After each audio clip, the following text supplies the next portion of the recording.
What's up, people? We are back here for another podcast. It's been a while. We've been on a little bit of a hiatus, but with COVID and all that nonsense, we had to go away, take a break, but now we are back, and we are back in +2 University. If you don't know +2 University, this is my man Cardale Jones' spot.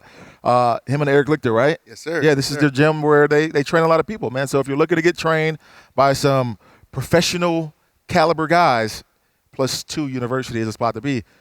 And we're going to have a little something different, man. We're going to have Cardale hopefully on this thing on a regular basis, man. So welcome to the show. Welcome to the podcast. Thank you for welcoming me to your spot, man. It's beautiful here. How you been, bro? Good, man. Thanks for having me, man. Hopefully this is a long-term thing for me to continue to join you and venture out on different things and talk about different things. Before when it was just you and Boone, I always enjoyed coming in, right? Kind of reminiscing about the good old days and talking about the team and talking about what's going on in NCAA. We got a lot of things going on right now.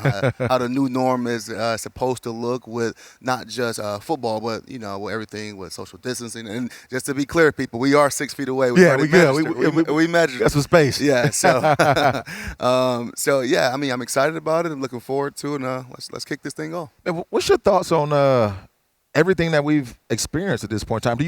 Let me rephrase that. Do you think it's harder now or easier now for these guys to get up for games because you don't have the fans in the stands? I'm gonna go with harder, only because let's focus on Ohio State.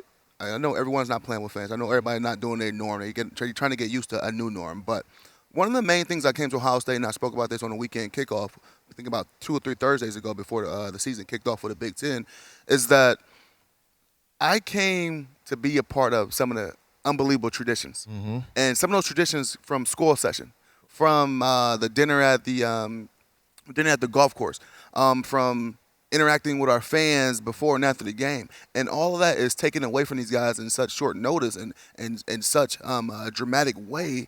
It's just like, because you remember how it is walking through school session. Man, bro.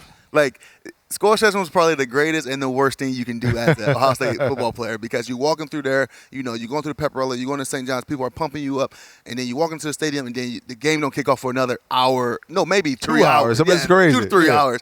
And you go on that super high, then you got to taper right back down. So the guys don't have that. So they got to find some ways to kind of self-motivate, to self-juice, but still to kind of contain that excitement and get ready for the game. That was the part that really bothered me with everything, is because when you're a kid and you go to Ohio Stadium, right, and you go and you're in there and 105,000 people, that makes you want to go to Ohio State. And when you're being recruited, I mean, you come from different places, you get a chance to go to Ohio State game, you see the atmosphere, you feeling it, that makes you want to go there. And to not have the fans in there, obviously I get it, understand why they don't, but that has to be hard as hell for a guy just to be there and get up for a game. It's almost like just playing in a jersey scrimmage. We had the jersey scrimmages where it's nothing, nobody else is in the stands, just got the players going out there playing balls and walls. But, I mean, I don't know how it was, the jersey scrimmage when you guys was in school, but when I was in school, every Saturday we had scrimmage, we had student days, we had 3,000 or 4,000 or 5,000 students coming to our practice to watch us scrimmage against each other, and then plus we selling out the shoe for spring games. Yeah. So we didn't have anybody at our jersey scrimmage, man. It was straight. So maybe parents are coming to one. Yeah. Coach Meyer always wanted the game practice to have as much as a game atmosphere as possible to prepare us for running into 105 plus in the stadium, going crazy for us, and then clearly playing in a hostile environment such as a Penn State or a team up north, and just being used to that. Dude, what's crazy, man? I want to say it was Georgia, like their week 1 or whatever, and I'm looking at the stands, and bro, they probably hold, I don't know what, 90,000. It had to at least be 50,000 people in that damn stadium, man. Yeah. I think it was a Georgia game I was watching, and I'm like, everybody else is empty or has minimal people in there, and you got 50,000 people in this Georgia stadium. Like, what the hell? You could tell that's one of those states that really ain't caring too much about social distancing and COVID whatsoever. Exactly. But you look at a state like Florida as well. A couple of weeks ago, they came out and said the Gators can fill the stadium if they wanted to. And then the coach get COVID. Right. I think the following couple of days. But I was actually lucky enough to get an opportunity to go down to the Texas and OU game this year. And I think they probably was operating about maybe a little under half capacity, far as filling the stadium, and it was still a good environment. You can tell it was a difference clearly. But I mean, the fans still got loud. They're still pumping some music in there, pumping some sound in there. But the most interesting part about that experience was they didn't allow the bands to travel with the team and perform. I was like, you couldn't have 100 band members perform on the field for the fans, but you got probably 45,000 people in the stadium. So which is crazy. And when you talking about a big rivalry like that, the bands play so much into that. Oh my God, you have no idea. I mean, clearly you do, but I mean, an average person have no idea how much your fight songs or your themes when they come on, and going into the fourth quarter or Hang On Sloopy or something like that gets not just the fans into it, but the players as well. So that's definitely another aspect that the players are missing, and another, I guess, avenue of freaking motivation and pumpness that these players don't have. What was that experience like going to that game? Because I've never been to. I think I've been to Pittsburgh, West Virginia. No, it was Pittsburgh. It was Pittsburgh, Virginia Tech when they were big rivals back in the day. But I've never been to another college football rivalry game. What was that like? You know what? It was pretty cool. Obviously different with COVID, but yeah, it was still pretty cool. The big thing about that rivalry is leading up. Well, clearly it's the game, but it's leading up to the game. Far as the fair that they have outside, because it's on fairgrounds, right? That's how the stadium is. They have venues, they have rides, they have like a kind of like a carnival atmosphere, and kind of a lot of that was shut down. That sound dope. Yeah, so it was like, I mean, the game kicked off I think at 11. So instead of people are tailgating there, but they also enjoying all the carnival style themes when it's coming from good food, games, and rides and stuff like that. So it's a real all-day affair for the fans of Texas and OU because they get there so early and then they hanging out after the game as well. But how do you compare it to ours versus Michigan? See, it's different. See, okay. I take that back. I have had an opportunity as a fan to experience that on both aspects, before through recruiting and afterwards. I don't think nothing still compares to that. I've been up to the team up north versus Ohio State. Right. I've never been to Ohio State versus team up north here, which I can't wait to experience that in pretty much full effect as a fan. But it was different down there. You can just tell. They also have a sense of pride about both schools, both universities, both tradition rich and things like that. But I don't think nothing still compares to the team up in Ohio State. I always wanted to know that, man. But yeah, man, it's just crazy. It's because it's the new normal, and I'm hoping at some point we get back to some normalcy.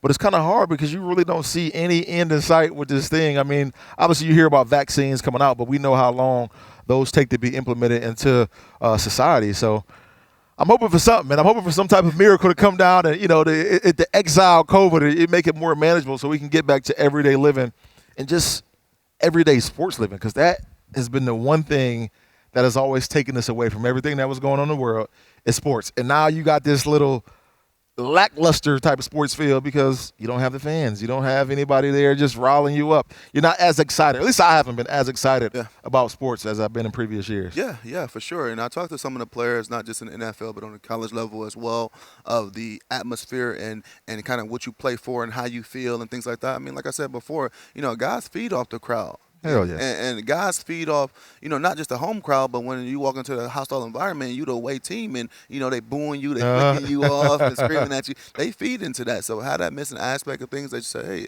it just feels, clearly different and something new. And not to get into politics or anything like that, but I always say, hey, this COVID stuff can go away right after the election. Well, the election's still going up. Right. So it ain't going away yet. Bro, so we got to dive in. Obviously, Ohio State, they played 2 games. Want to get your thoughts on, what you think of this football team thus far on the offensive end first. Because obviously we got to go with the hit on the defense. We lost some key players, as we did on offense. But what's been your take the first 2 games of the season, seeing Justin Fields in our offense? I think the offense are definitely taking strides in the right direction and becoming an elite offense in college football. You got a guy like Chris Olave and Garrett Wilson, man. You can just close your eyes and, he over here, throw it over there, or whatever it may be. The guys are good, and that's one thing I personally was worried about: the timing and the chemistry between them two. When it came to missing spring ball, when it came to having that delay in the schedule and not knowing if they're going to play or not, but you can clearly see them guys take it upon themselves to get their timing down pack. And Chris and I didn't expect it from Justin and Justin and Wilson, just because Chris and Justin been together longer. Right. But the chemistry those two have as well is just unbelievable. So you can clearly see the work they put in outside of, the limited time they had due to COVID, that they was getting together and making sure, they hit the ground running. Man, sorry to cut you off. I asked myself, man, is that going to be able to sustain? Because when you go back and you look at years past at Ohio State, we've always spread the ball around. Now we got two marquee guys that are getting a monkey off every freaking week. Yeah. You think it'd be able to sustain? Yeah, but you still got a lot of complimenting players to them guys, too. So, 100%. These other players that are not getting the ball as much or not getting as much recognition, I'm pretty sure they can go anywhere in the country and probably be number 1 or number 2 receivers easily. But they are playing aside, potentially 2 All-American receivers and an All-American quarterback who already got, they like I said, hit the ground running with these guys already. So I was definitely impressed to see that. Definitely excited to see the growth, not just on the offensive side of the ball, and to try to, change gears and talk about our defense, man, and some of the things that I worried about with not just our defense, but just with college football overall was tackling and open field tackling, because that's not easy. And saying it from a guy who never had to make an open field tackle, I just know how hard that can be when you got a guy running at you full speed and he can go any direction need to be. And missing that critical point of spring ball when you're not necessarily hitting each other, but you're working so many fundamental drills, and you can see them fundamentals coming up to bite a lot of people in the butts right now, not just with Ohio State. Yeah, man, that's on the defensive end. I mean, that was the big question mark, is what are we going to look like, especially up front. What's the guy's name? Toga? Is it Tommy? Tommy? Yeah. He looks damn good. Yeah. Got a motor out of this world. Yeah. So I'm excited about him on the defensive line. And obviously I think we got other complimentary players. Last week we didn't play great in the secondary, though, man. That was the question mark that I had. Obviously, Wade coming back, everybody felt real good. But when you look at that game and you look at that receiver, what was his name? Thornberry? What's the guy's name? The receiver from Penn State? Number 5, Dotson. I don't know where I got Thornberry from, but Dotson, dude, lit it up. And it made me sit back and wonder, okay, is this one of those deals to where we have to question the secondary all year because of that? Or are we just going to chalk this up and say Dotson was a good-ass player too and was up for that game? You know what? I think it was more so of, we went into that game, me personally, from the outside looking in, we went into that game on focus on one thing, stopping the run. Because the only threat they got is the quarterback run. We didn't think the quarterback would be able to take shots downfield and have some of the success that they had. I mean, they held the guys to under 50 yards rushing. So I think the emphasis going into Penn State was our front seven need to play better than we played last week. Because you look at the game versus Nebraska. Nebraska went down the field the first drive and opened up the first drive of the game and scored, and a lot of them yards came on the ground. So we wanted to focus. It looked to me like we wanted to focus on stopping the run, definitely knowing that this quarterback was a big threat to run and got the pocket and things like that. And we just kind of got a little lazy or lax with Davis on the back end, and that's when we got hit with some big plays. Yeah. I mean, the good thing is when you go back and you look at the Nebraska game, I thought we did well. I thought we adjusted well. Yeah. And that's, kudos to obviously our coaching staff on the defensive side and getting those guys in position. But when we look at them versus Penn State, I thought the game was just going to get out of hand. Initially, what was it, like 21-3, 21-6? And that was another debacle right there, the whole timing deal. Yeah. That was crazy as hell. But nonetheless, they started to come back in that game, and I was like, man, this is worrisome because traditionally you don't see that. But I get what you're saying with the defense was more geared towards stopping Clifford, who's an Ohio kid. We knew he was going to, pull the ball down and be able to run it. And at times you can be susceptible to those big plays down the field.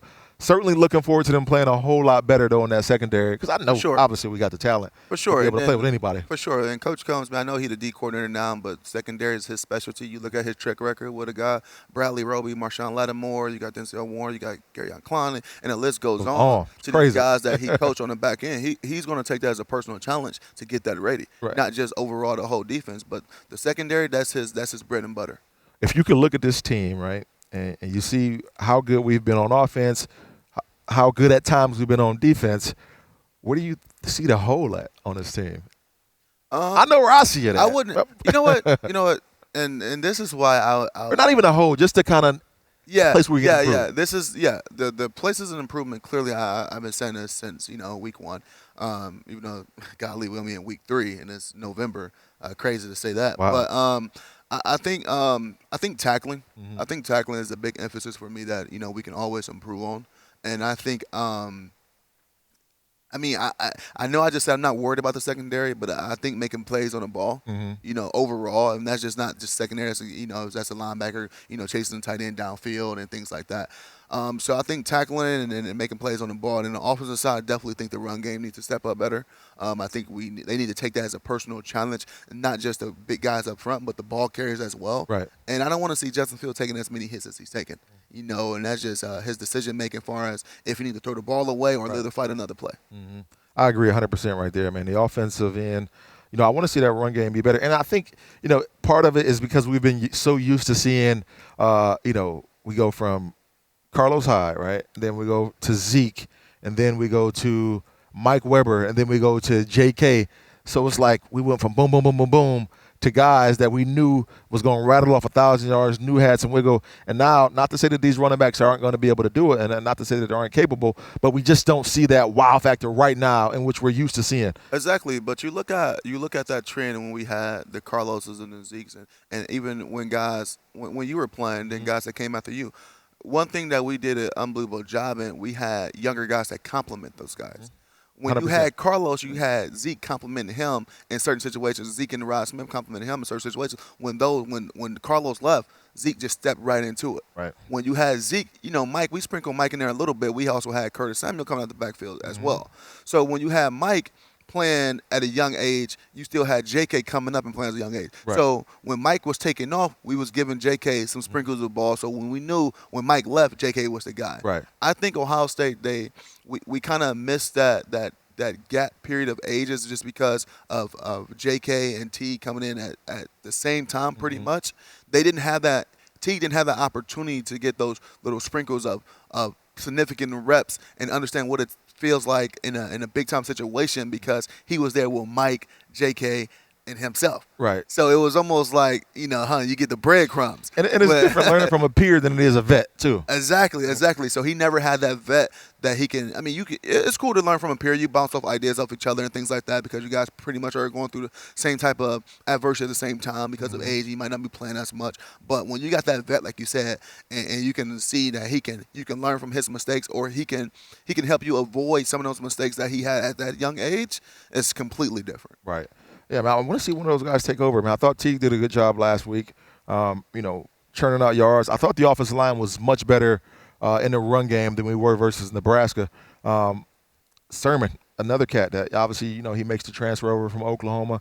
And you want to see those guys always, and especially with me, I'm thinking when we get the transfers that come in, especially when they're skill guys, they got to come in right away and ball because Justin Fields set precedent now that if you go get a transfer, you're going to transfer to Ohio State, you better come in ready to rock. Oh, for sure. And I thought Sermon, he did good, showed some flashes, but I just want to see one of those guys take the reins and go with it because that's what we're used to seeing. Yeah. That's always been one of the more important position groups here is the running back spot, and we always had a marquee one, and we hadn't got that yet, man. So that's that question right there for me. When it comes to anything on offense, man, I like to challenge my big guys up front, man. And they did do better. The linemen did do better than the week before. They was definitely changing the line of scrimmage. I mean, they had more success on the ground, but it wasn't just as much success as we used to seeing. And then you got to think about it's a double-edged sword. We are late in the season in a way, but we're still early in the season. We late in the year, but early in the season. So if this was week 2, in a normal situation when it's early September, we wouldn't even be talking about this. Right, exactly. But this is not a long season.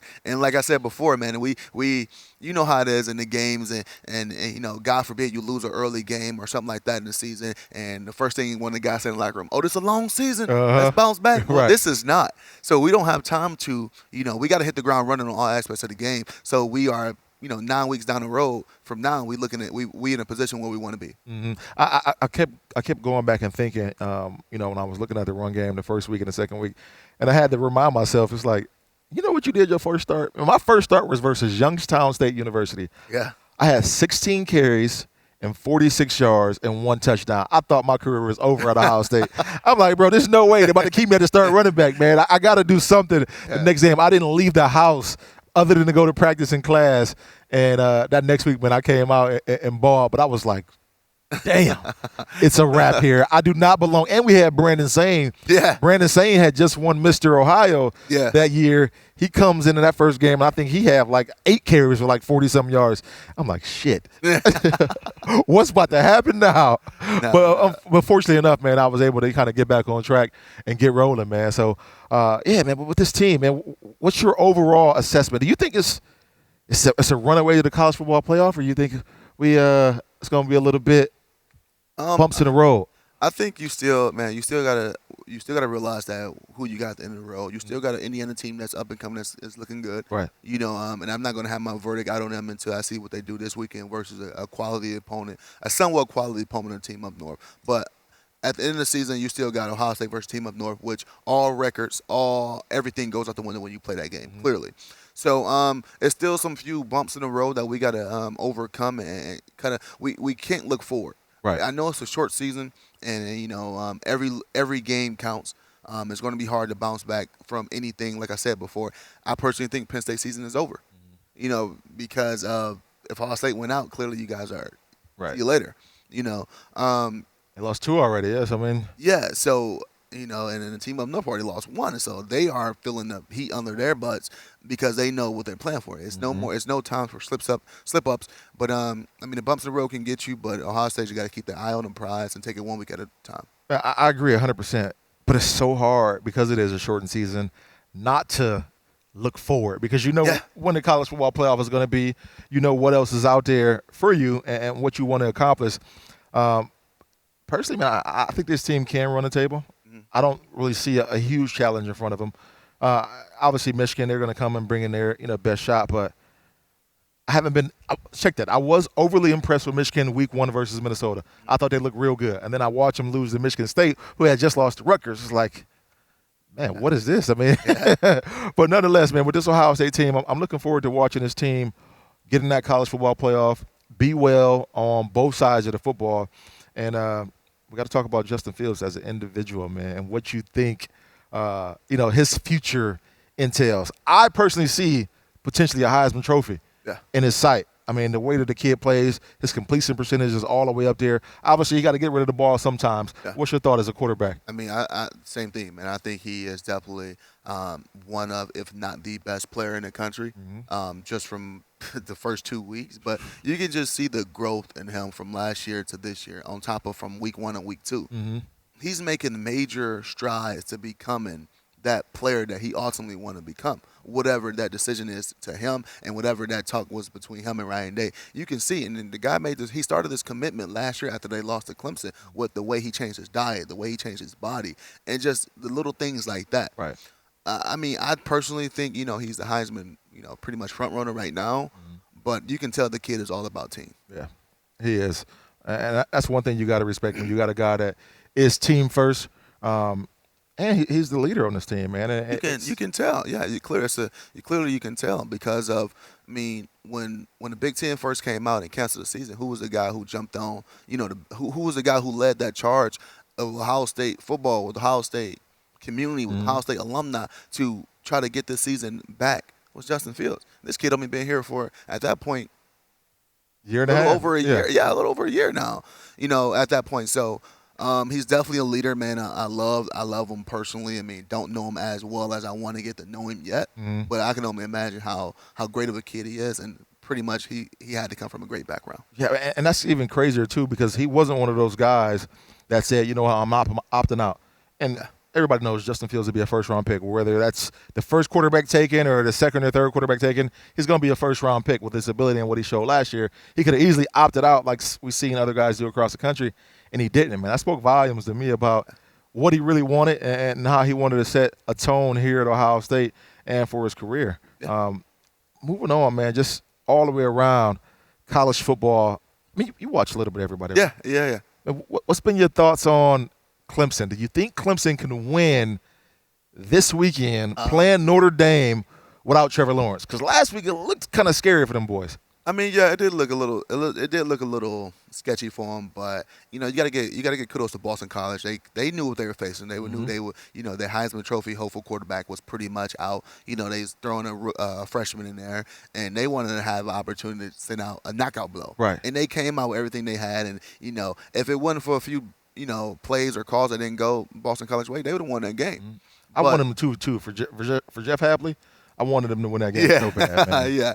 yeah. But I think Clemson definitely have the ability to win this game this week because I look at Notre Dame, I look at their track record, I look at their their season so far. Mm-hmm. I mean, who has they played? Right. Who have they played? And they struggled versus Louisville, I think 2 weeks ago with an ugly win. I mean, they got the win, but they didn't look that impressive. And in a few games I saw and some highlights I saw of them, they haven't looked that impressive. And, when it comes to Notre Dame in the spotlight, when it comes to big games like this, to me personally, I mean, I haven't seen them play much, but they don't perform. Yep, I knew you was going to go there, they really bro. don't perform 100%.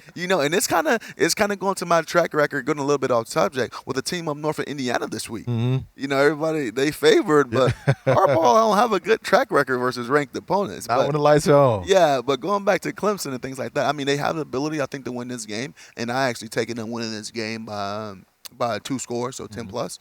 But we'll see. I think the quarterback, that freshman quarterback, he's definitely going to hit his strides. But just if all else fails, get the ball to the running back. He's a pretty good player. One of the best in the country. He's for sure. a pretty good player. So I want you guys' opinion on this. Not just Cardale, but Will, we got you back there, Spence, you back there. So y'all can just yell it, and I'm sure they'll hear you in the microphone. If Cincinnati runs the table, they in. Should they get into the college football playoff? Absolutely. Will says yes. Spence, where we at? No. You got to give me some reasoning why you don't believe they should get into the college football playoff if they run the table. Oh man. Okay. But should they? Let me say this. Pac-12's out. Go figure out something else. You got Ohio, you got a Big Ten champ, right? Which is going to be Ohio State. You're going to have the ACC champ, which most likely will be an undefeated team. You got the SEC champ, which is going to be most likely an undefeated team. Who else? If Cincinnati wins out. Spence, I always love to get your take in here. I mean, you act like you didn't want to answer. So, all right, I got to get in the camera. We'll edit this up for us.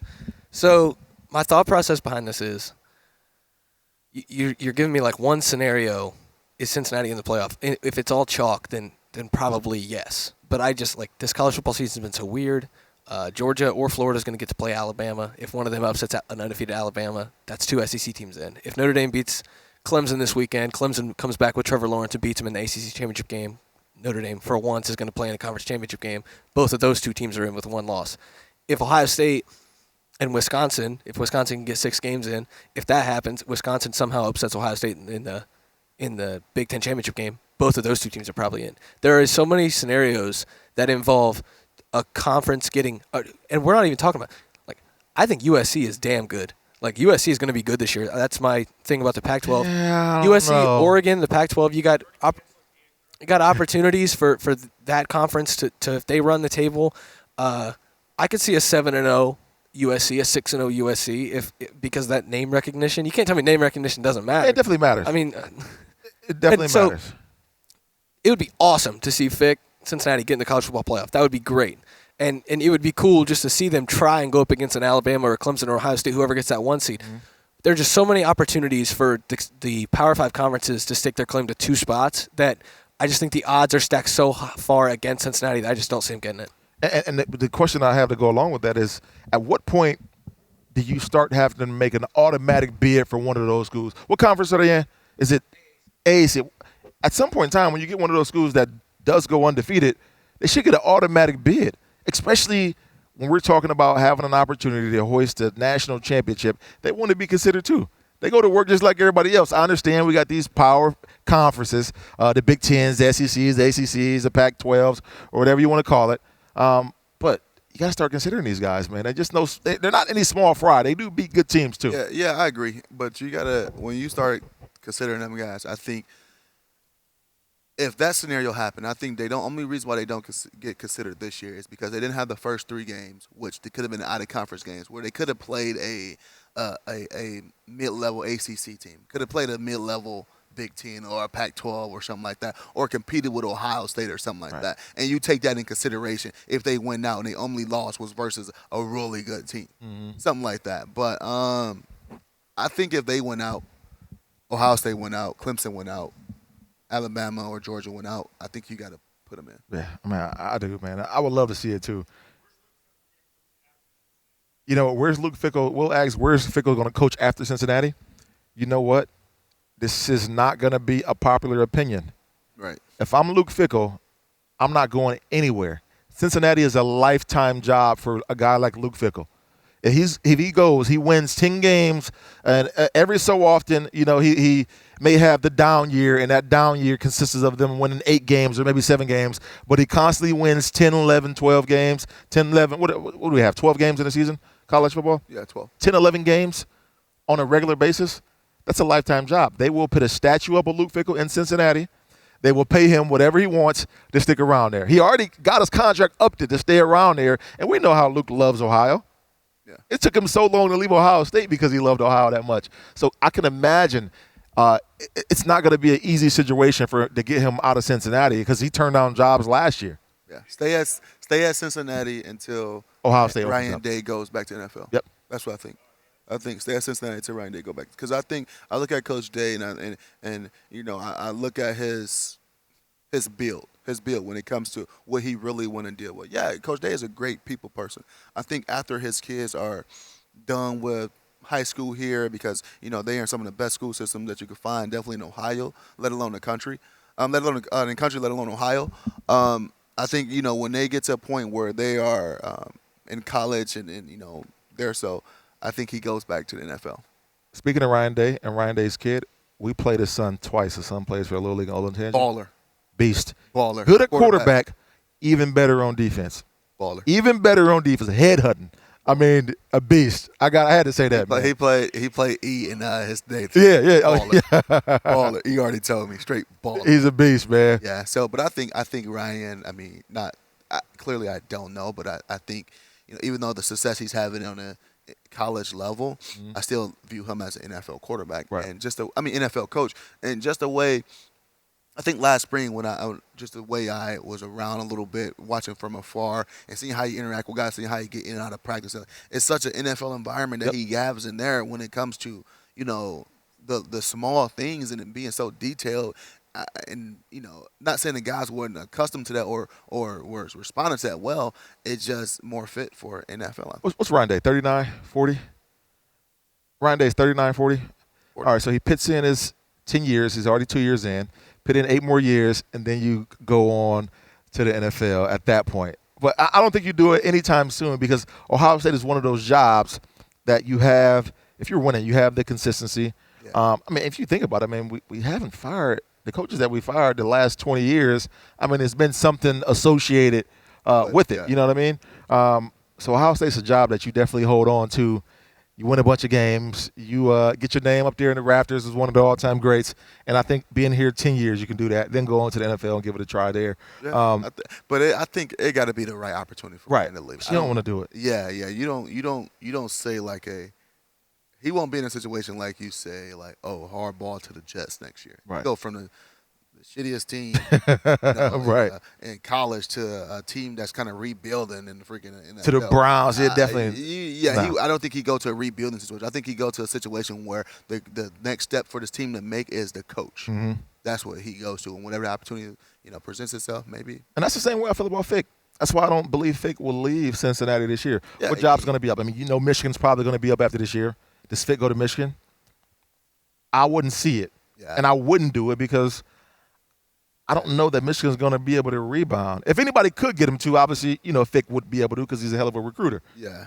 But where do you go? You take another college football job, coaching for, 3 or 4 or 5 years. You have the ups and downs. Yeah. You end up getting fired, then go back to being a coordinator or something like that. Exactly. When I think of big, when coaches make big moves like that to a university, I was always shocked about the Ryan Day hire.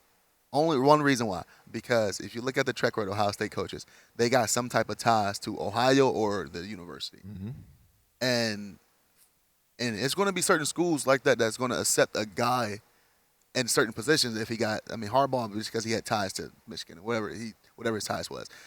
A school like Michigan, Texas, Ohio State, USC don't care. They just want to win, so they hire people. You need no ties, or maybe like a maybe a Florida State. I don't know. Mm-hmm. But especially Ohio State, Michigan, and Texas, I think of head coaches having some type of ties. Mm-hmm. Maybe was a GA, maybe grew up in the state, maybe Right. played there or something like that to be a part, to be able to walk into that university and have the full support of the university and the state to let's get this job done. You know, we need this, we need this, we need this. Oh, we need it. You said that. Boom, you got it. Right. So I don't think Michigan would be the fit for Fick. Nah, just because. Not at all, man. And I wouldn't want to see it either, man. Just because I love Fick, man. Yeah, I would. Hell of a dude, man. Hell of a dude. Yeah, man. But what else we got, man? So, who are our top 5 teams right now in the country? You got that list? Alabama, Clemson, Notre Dame, Ohio State, and Georgia. And I think Notre Dame's getting out of there this weekend. And yeah, so we don't have any big matchups. We're going to start back bringing these matchup things. We're coming back to you weekly, people, and we will bring the matchups back. And I know my record wasn't the greatest last year, but I'm looking forward to improving my record on these matchups, man. We would do these deals to where we give our our picks for the week. Oh, I'm going to smoke you. Oh, well, let's get it. I'm going to smoke you. Let's get it. Because I'm going to smoke you. 100%. And we're going to add some personal bets in here, too, with this. Yeah. Anything else you want to hit, man? Man, I mean, hey, we talked about, what's going on in the country as far as other schools. And, my guy Texas Tom, hopefully he stick around for a few more years down there in Texas. But, I mean, other than the Big 12 looking like, recess football. Right. I mean, only things popping right now is the Big 10 and somewhat the SEC and just, I wouldn't say the ACC, I just say Clemson. Right. Speaking of, Tom Herman there in Texas, what does he think of that? What's his thought process on, the thought that everybody thinks the Big 12 plays no defense because they really do play no defense? It's just go around and just throw the ball. I mean, I haven't personally asked that question to him, but I know that stereotype is out there. Mm-hmm. And I mean, I wouldn't call it stereotype. That truth is out there. Right. That's why he went to go get, Chris Ash, a guy he had experience with Ohio State, former head coach of Rutgers. By the way, when Chris took that job at Rutgers, I always asked him, I was just like, what are you doing? Yeah. Like, good luck.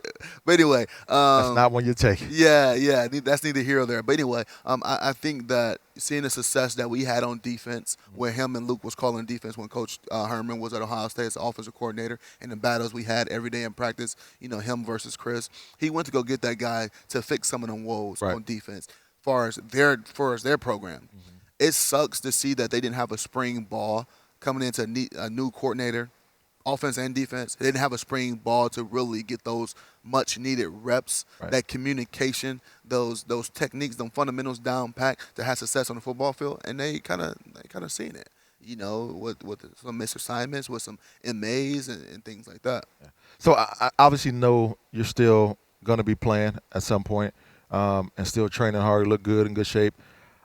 Speak on how hard it's been right now with COVID for guys that are kind of waiting on the phone call or waiting for the workout. Isn't it much harder now because teams are not necessarily wanting everybody to come into their facilities? Exactly. We're not bringing somebody in on an airplane to bring them here. We already see teams or games getting canceled. Exactly. It's been extremely tough because I had 4 workouts with teams canceled when the first COVID outbreak happened, actually. The rookie corner from Clemson that plays for the Falcons, Tate. I think his last name Tate. Mm-hmm. But anyway, so the NFL kind of got teams start to get a little more restricted on their protocol and probably bringing players in and being more cautious about that. So that kind of screwed me there. But it's tough, like you said. Right.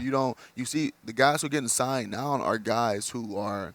Clearly, the team have faith in them. They're staying in shape and they're still playing. They're still active and moving around. But guys that are getting signed, that coordinators or position coach had experience with these guys somewhere else before. Relationship. So it's all about who you know at this point. And it just sucks to see that 2 of my coordinators right now, one was my rookie year, Greg Roman, who was up in with Lamar Jackson and with the Ravens. I can't run that offense. And then another guy, Ken Winsey Hunt, is actually out right now. So that would have been a perfect fit because I love my system that was with the Chargers. Right. That they still running, but I mean they're doing really good with Tyrod Taylor and Justin Hilbert right now, and he's killing it. By the way, I forgot you had Wiz, man. You know I had Wiz as my head coach, man. Man. Yeah. No, Wiz, man. So at this point it's all about who you know, and just trying to get that shot and. Just wait, like you said, wait on the phone to ring. Right. But in the meantime, while he's not playing, we're going to have him here on Lettermen Row and on this podcast. Yeah. At some point, when you do decide to hang it up, could you see yourself getting into coaching? You know what? That's a great question. I don't know. I know you got a real close relationship with Tom Herman. Yeah. I don't know. And me and Tom had that talk. He always wanted me to come down to pretty much not necessarily intern, but see if I really want to coach. Right. Yeah, I would love to pass down the knowledge that I have. Of the game and some of my experiences to help betterment a player. But I think it will have to be, honestly, on a really small level or the NFL. Gotcha. Because it's hard for me to put myself in a situation where I'm coaching. And actually, no, I'll take that back. I would have to coach for Tom Herman because I know the way he run his program. And I've been around the guys from Houston to freaking Texas. Right. It's hard for me to go recruit a kid, tell him how great he is, tell him how great he's going to be, and then go next door and tell that same kid the same thing, just to try to get him there. And then when one don't work out, now I'm trying to run him out of there. Right. After I just sat in his living room with his parents, told him how great he's going to be, I'm going to take care of him, this and that, but yet he might not turn out as great a player I thought or we thought as a staff that he's going to be. Now we need to free up his scholarship. Right. Now we're trying to run him out the door. So it's such a business for the coaches and not the players. And I love the transfer protocol because it put a little bit more power back in the players' hands. Right.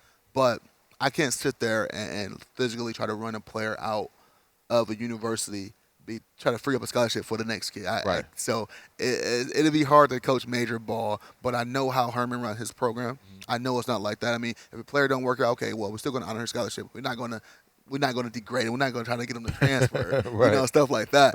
So he'd be definitely a guy, or if it's other guys out there that clearly I don't know of, I haven't been around too many head coaches. I'll have to coach for a program and be under a guy like that. That's what's up. Man, where's KG coaching at now? KG is at La Tech. Okay. If I'm not mistaken, last I heard from him, he was at La Tech. Okay. And that was earlier this year. Got you. So. Well, yeah, man, that's a wrap on the show, man. I appreciate you guys tuning in. We'll be back talking about, another Ohio State win coming up this coming week. We'll be talking about what's going on in college football. We didn't even hit on NFL, and we always will hit on NFL. Anything? Yeah. So take on the Browns real quick before we get out of here. You're a Cleveland boy. What's your take, man? No, I ain't gonna ask you. Is Baker the guy? You know what? I'm not going to engage on other quarterback playing in the NFL because I might be a little biased to that because, I'm going to feel like in any situation. You got to go into a locker room at some point, too. So exactly. me back up off that. So, yeah. And I'll put it like this. I am I am a Baker Mayfield fan because I think just about his demeanor, his attitude. Right. I think about it like this. You're not used to seeing that attitude or demeanor and like that at a quarterback.